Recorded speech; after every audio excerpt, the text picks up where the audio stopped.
అలాగే నా పేరు మైత్రి వెంకట మై ఛానల్ ప్రకారం మన ఛానల్ సబ్స్క్రైబ్ చేసుకోకపోతే ఇప్పుడే సబ్స్క్రైబ్ చేసుకోండి. పక్కనే ఉన్న బెల్ ఐకాన్ క్లిక్ చేసి ఆల్లో పెట్టుకోండి. నా ఫాదర్స్ మిస్ అవ్వకుండా చూడొచ్చు. చాలా మంది చూస్తున్నారు కానీ సబ్స్క్రైబ్ చేసుకోవట్లా. So please try to subscribe and click the bell icon also. So బేసిక్గా బాహుబలి ఎటర్నల్ వార్కి సంబంధించిన టీజర్ ఇప్పుడు యూట్యూబ్లో అప్లోడ్ చేశారు. సో ముందైతే మనకి Baahubali the epic re release ఏదైతే ఉందో దాంట్లో మనకి అది ప్లే చేశారు. మనం దాని గురించి అప్పుడే చూసాం. అండ్ ఇప్పుడు మనకి అది యూట్యూబ్లోకి అయితే రిలీజ్ అయింది. సో థియేటర్స్లోకి వచ్చేది 2027లో కాబట్టి అప్పటికి అంటే దీనికి ఇంకా పీక్ లెవెల్ ఆఫ్ ప్రమోషన్స్ జరుగుతాయి. దీనికి ఇంకా బీభత్సమైన మార్కెటింగ్ జరుగుతుంది. అండ్ చాలా పెద్ద పెద్ద ప్రొడక్షన్ హౌసెస్ ఖచ్చితంగా ఇన్వాల్వ్ అవుతాయి దీన్ని రిలీజ్ చేయడంలో. సో అదైతే క్లియర్. బట్ బాహుబలి ఆ టీజర్ ఎలా అనిపించింది అనే దాని గురించి అండ్ దాంట్లో కొన్ని హిడెన్ డీటెయిల్స్ గురించి మాట్లాడుకుందాం. ఫస్ట్ థింగ్ ఏంటంటే బేసిక్గా బాహుబలి స్టోరీ ఇక్కడతో ఆగదు అని చెప్పి మనకి రాజమౌళి గారు ముందే హింట్ ఇచ్చారు యాక్చువల్లీ కొన్ని ఇంటర్వ్యూస్లో. కాకపోతే అప్పుడు చాలామంది ఏమనుకున్నారంటే మేబీ బాహుబలి 3 ఉండొచ్చేమో, శివుడి స్టోరీ కంటిన్యూ అవుతుందేమో అనుకున్నారు. కానీ అది కాదు మ్యాటర్. ఏమవుతుందంటే ఈ బాహుబలి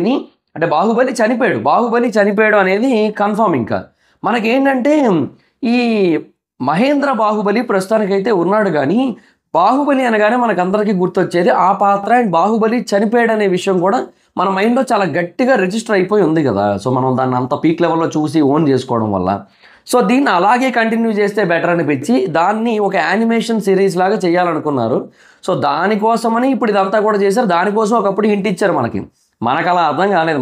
మనకేంటంటే వాళ్ళ ప్లాన్ ఏంటో మనకు తెలియదు కదా అప్పట్లో. సో అందుకోసం అని చెప్పి మనం అప్పట్లో బాహుబలి 3 వస్తుందేమో అనుకున్నాం, కానీ ఇది మెయిన్ మ్యాటర్. సో ఇక్కడ ఆ టీజర్ గురించి ఫస్ట్ ఏమనిపించిందో మాట్లాడేసుకొని తర్వాత హింట్స్ గురించి మాట్లాడుకుంటే, బాహుబలి చనిపోయిన తర్వాత ఆ స్టోరీ కంటిన్యూ అవ్వడం కోసం చూస్ చేసుకున్న విధానం ఉంది చూశారు. దట్ ఈజ్ వై రాజమౌళి గారు is number 1 director in the Indian film industry. అంటే ఇప్పుడు బాహుబలి అనేది ఆల్రెడీ చాలా పెద్ద పాత్ర. అంటే లైక్ ఇప్పుడు ఎక్కడైనా సరే మనకు రిఫరెన్స్ కావాలి చాలా పెద్ద అనే సిచ్యువేషన్ వచ్చినప్పుడు people use to call Baahubali. ఇప్పుడు రీసెంట్గా ఇస్రో ఏదో ఒక రాకెట్ని పంపించింది స్పేస్లో, ఒక చాలా హెవియెస్ట్ రాకెట్. అది 4400 కిలోస్, అంటే అరౌండ్ 4.4 టన్స్ వెయిట్ అనమాట. సో దాన్ని రాకెట్ అంతరిక్షంలో పంపిస్తున్నప్పుడు దానికి బాహుబలి అని పేరు పెట్టింది. ఎందుకంటే it is so heaviest rocket ఇప్పటివరకు పంపిన వాటిలో, హెవియెస్ట్ శాటిలైట్. సో అందుకని దానికి బాహుబలి అనే పేరు అయితే పెట్టారు. సో అలాగే ఇప్పుడు మీరు జవాన్ సినిమా కూడా మీరు చూసినట్టయితే, జవాన్ యాక్చువల్గా దాన్ని కొంచెం మన వాళ్ళు కొంచెం అప్పుడప్పుడు వాడుతూ ఉంటారు కూడా. అంటే షారుఖ్ ఖాన్ గారు ప్రభాస్ గారు క్లాష్లు జరిగినప్పుడు ఆ సీన్ వాడుతూ ఉంటారు కూడా. యాక్చువల్లీ అదేంటంటే జవాన్లో ఒక పెద్ద భారీ బలశాల ఒకటి ఉంటాడు. ఆ బలశాలతో ఆ క్లైమాక్స్ ఫైట్ సీక్వెన్స్ లాంటిది ఒకటి ఉంటుంది కదా. ఆ ఫైట్ సీక్వెన్స్లో తండ్రి కొడుకులు ఇద్దరు ఫైట్ చేస్తున్న టైంలో ఆ తండ్రి క్యారెక్టర్ షారుఖ్ ఖాన్ గారు ఇట్లా చూసి బాహుబలి అంటారు అనమాట. సో అంటే అది అంత లెవెల్ ఇంపాక్ట్ క్రియేట్ చేసింది. Baahubali means so huge, so big, అంటే లార్జర్ దాన్ లైఫ్ అన్న ఒక ఫీల్ క్రియేట్ అయిపోయింది. సో అలా క్రియేట్ అయిపోయిన ఒక క్యారెక్టర్తో మళ్ళీ నార్మల్గా చేస్తే కాదు. అందుకని ఆ బాహుబలి పాత్రను ఏం చేశారంటే ఇంకా దేవదానవ అంటే అసురులకి దేవుళ్ళకి మధ్యలో ఇంకా బాహుబలి ఉన్నాడు అన్నట్టుగా ఒక స్టోరీని అయితే క్రియేట్ చేశారు. అఫ్కోర్స్ అది కూడా ఫిక్షనలే, అదేది కూడా రియల్ కాదు. కానీ ఇప్పుడు ఇంద్రుడు కానీ, విశాసురుడు కానీ, త్రిపుర పాతాళ లోకం కానీ, ఫాలెన్ సిటీ ఆఫ్ త్రిపుర అని చెప్పి రాశారు. సో బేసిక్గా ఈ పాతాళ లోకం, త్రిపుర లోకం, సో వీటన్నిటి గురించి కూడా చాలా ఎక్కువగా డీప్ డైవింగ్ స్టడీ చేస్తూ ఇవన్నీ కూడా అంటే చాలా పర్ఫెక్ట్గా స్టెప్ బై స్టెప్ వేసుకుంటూ వస్తున్నారు. ఇవన్నీ దేనికి అడుగులో తెలుసా? మహాభారతంకి. యాక్చువల్లీ అది మీకు తర్వాత అర్థమవుతుంది. యాక్చువల్లీ అంటే రాజమౌళి గారు వీటన్నిటిని కూడా చాలా కంప్లీట్ క్లారిటీతో 14 లోకాలు అండ్ తర్వాత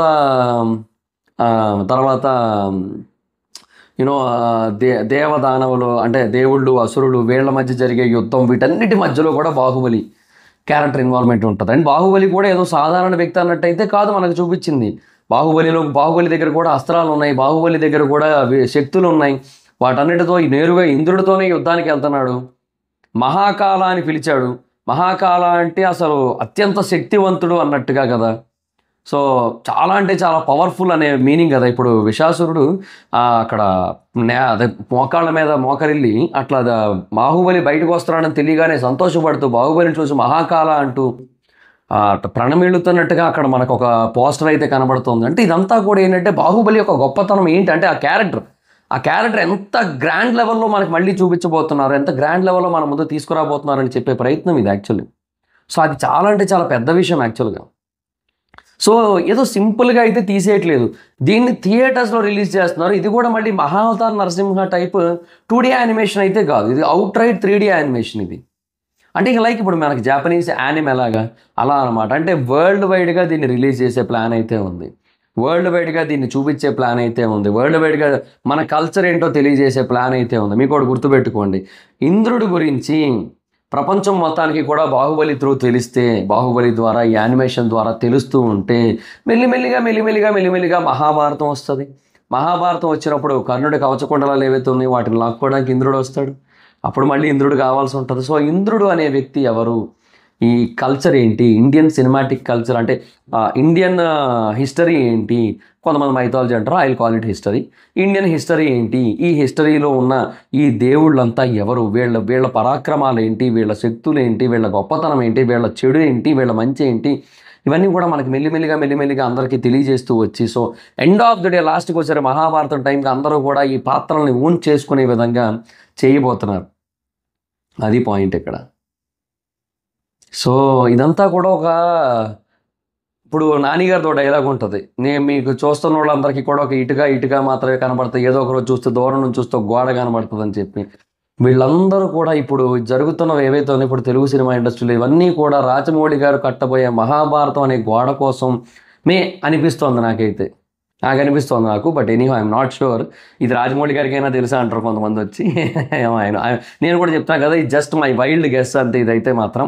అంటే ఇవన్నీ కూడా అటే దారి తీస్తున్నాయి. ఇప్పుడు ఒకటి చెప్తా చూడు, ఇప్పుడు ఎండ్ ఆఫ్ ది డే 4 దారులు ఉన్నాయి అబ్బా, ఈ 4 దారులు కలిపి ఎక్కడికి చేరుస్తున్నాయి అంటే చివరికి మహాభారతం అనే ఒక గమ్యానికి చేరుస్తున్నాయి కదా. సో అందుకు అట్లా నేను కనెక్ట్ చేసుకున్నా అంతే. సో నా పాయింట్ ఏంటి అంటే వీటన్నిటిని కూడా చాలా పవర్ఫుల్గా ప్రపంచం ముందు ఉంచబోతున్నారు అనిపిస్తుంది. దీన్ని ఇంగ్లీష్లో కూడా రిలీజ్ చేస్తారు హ్యాపీగా, అండ్ చైనీస్, కొరియన్ అన్ని లాంగ్వేజ్లో రిలీజ్ చేస్తారు. సో దట్ ఫర్దర్గా మహాభారతం తీసినప్పుడు అది వరల్డ్ వైడ్ సెన్సేషన్ అవ్వాలి. ఇలాంటి సెన్సేషన్ కాదు, దట్ ఈస్ ఫర్ షూర్. అదైతే కనబడుతుంది, ఆ విజన్ కనబడుతుంది. అల్లు అర్జున్ గారిది ఒక విజన్ ఉంటుంది తెలుసా, ఆయన ఎప్పుడు కూడా ఫ్యూచర్ ఆలోచిస్తాడు. ఆయన ఏదో నార్మల్గా ఇక్కడ ఏదో జరిగిపోయేదానికి ఆలోచించాడు ఆయన. సో ఆయన ప్రతి సినిమా హిందీలో డబ్ చేసి సొంత డబ్బులు ఖర్చు పెట్టి మరీ డబ్బింగ్ చేయించి హిందీ ఆడియన్స్కి ఆయన దగ్గర అయ్యి, ఆయన వల్ల పుష్పకి హిందీలో మార్కెట్ క్రియేట్ చేసి, ఆయన వల్ల పుష్ప 2 హిందీలో పీక్ లెవెల్లో సక్సెస్ అయ్యేలా చేసి ఇదంతా కూడా చేశాడు ఆయన. సో అట్లా ఆ విజనరీ ప్లానింగ్ అనేది డెఫినెట్గా ఇక్కడ చాలా పెద్ద స్కేల్లో కనబడుతోంది నాకు ఈ మహాభారతం సినిమా రిలేటెడ్గా. సో అది నా పాయింట్ అయితే. సో బాహుబలి అదైతే మాత్రం టీజర్ అయితే మాత్రం నెక్స్ట్ లెవెల్ ఉంది. అంటే ఆ కనెక్షన్ కానీ, ఆ రిఫరెన్సెస్ కానీ, ఆ హిస్టరీని పూర్తిగా స్టడీ చేసి డీకోడ్ చేసి వాటిని ఎంత బాగా వీలుదో అంత బాగా ఎలివేట్ చేయడానికి ట్రై చేసిన ప్రయత్నం కానీ అదంతా కూడా చాలా బాగా అనిపించింది నాకైతే మాత్రం. సో బేసిక్గా నేను హిడెన్ హింట్స్ అది ఇది అన్నాను కానీ అది మొత్తం లాస్ట్లో మాట్లాడదాం అన్నాను కానీ మొత్తం కలిసే వచ్చేస్తోంది. ఇంకా నేను ఒక ఫ్లోలో వెళ్ళిపోతున్నాను, నేను మొత్తం కలిపి డిస్కస్ చేసేస్తున్నాను నేనైతే మాత్రం. సో ఇక్కడ చాలా అంటే చాలా క్లియర్గా దాని విషయం చాలా స్పష్టంగా కనబడుతుంది. 2027లో ఫస్ట్ పార్ట్ వస్తుంది, 2029లో సెకండ్ పార్ట్ వస్తుంది, రాసి పెట్టుకోండి. This is for sure. And Baahubali the eternal war హిందీలో కానీ తెలుగులో కానీ సృష్టించబోయే విధ్వంసాన్ని ఫేస్ చేయడానికి రెడీగా ఉండండి. ఈ మహావతార్ నరసింహ చాలా పెద్ద స్థాయిలో హిట్ అయింది, మనం దాని గురించి మాట్లాడుకున్నాం యాక్చువల్గా. And Baahubali the eternal war అంతకంటే పెద్ద స్థాయిలో ఆడే అవకాశాలు కనబడుతున్నాయి. కన్నడలో పెద్దగా హిట్ కాకపోవచ్చు, ఎందుకంటే మహావతార్ నరసింహ కన్నడలో హిట్ అవ్వలేదు, తెలుగులో బాగైంది, హిందీలో బాగైంది. అది ఏందో అది తెలుగు ఆడియన్స్ ఆర్ గ్రేట్ అబ్బా. అంటే హిందీ ఆడియన్స్ అంటే మార్కెట్ చాలా పెద్దది, బట్ మన మార్కెటే చిన్నది, బట్ మనదా అయినా కూడా మన సపోర్ట్ చూడండి ఎంత ఉంటుంది మన సైడ్ నుంచి. వావ్ అనిపిస్తుంది తెలుసు అప్పుడప్పుడు. ఇప్పుడు వాళ్ళు వచ్చి కన్నడ సినిమా కూడా తెలుగులో చూశానంటే బాగోదేమో, వాళ్ళు అలాగే చెప్తారు. అంటే యాక్చువల్ తెలుగు సినిమాలు తెలుగులో చూస్తాం, తమిళ్లో చూస్తాం, హిందీలో చూస్తాం అంటారు. కన్నడ సినిమా కూడా తెలుగులో హిందీలో చూసారు ఏందండు, సరే ఏమోలే వాళ్ళకే తెలియాలి. సో ఎనీహో నాకైతే మాత్రం ఆ ఎటర్నల్ వార్ టీజర్ అయితే ఫెంటాస్టిక్ అనిపించింది. అంటే ఇది ఇంకొక నెక్స్ట్ స్టెప్ అబ్బా, ఇది ఎవల్యూషన్. అంటే తెలుగు సినిమాటిక్ ఇండస్ట్రీ ఈజ్ ఎవల్యూటింగ్, పెరుగుతుంది, దాని రేంజ్ మారుతోంది. కాకపోతే కొన్నిసార్లు అనిపిస్తూ ఉంటుంది ఇలా రేంజ్ మారిపోవడం వల్ల కొన్నిసార్లు చిన్న సినిమాలు ఆడట్లేదు, చిన్న సినిమాలు ఎక్కట్లేదు పీపుల్కి అనిపిస్తుంది యాక్చువల్లీ.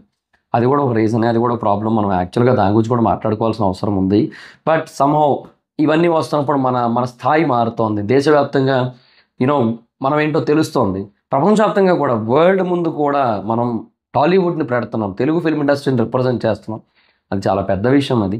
ఏదో ఒక రోజు Telugu film industry will rule the Indian film industry and global box office also డెఫినెట్‌గా. ఒక హాలీవుడ్ సినిమా ఎలాగైతే కలెక్షన్‌లు కొడుతుందో వరల్డ్ వైడ్‌గా అట్లా మన సినిమాలు కూడా కలెక్షన్‌లు కొట్టే రోజులు వస్తాయి ఖచ్చితంగా. అది కనబడుతుంది నాకు. ఇంకొక 30 ఏళ్ళబ్బా! అంతే. 30 ఏళ్లలో జరిగిపోద్దది. అంటే అప్పటిదాకా మనం ఉంటాం. అదంతా చూస్తాం మనం. తర్వాత అప్పుడు ఎవరు ఉంటారో, ఎవరు పోతారో తెలీదు ఆ తర్వాత. సో, అది గైస్.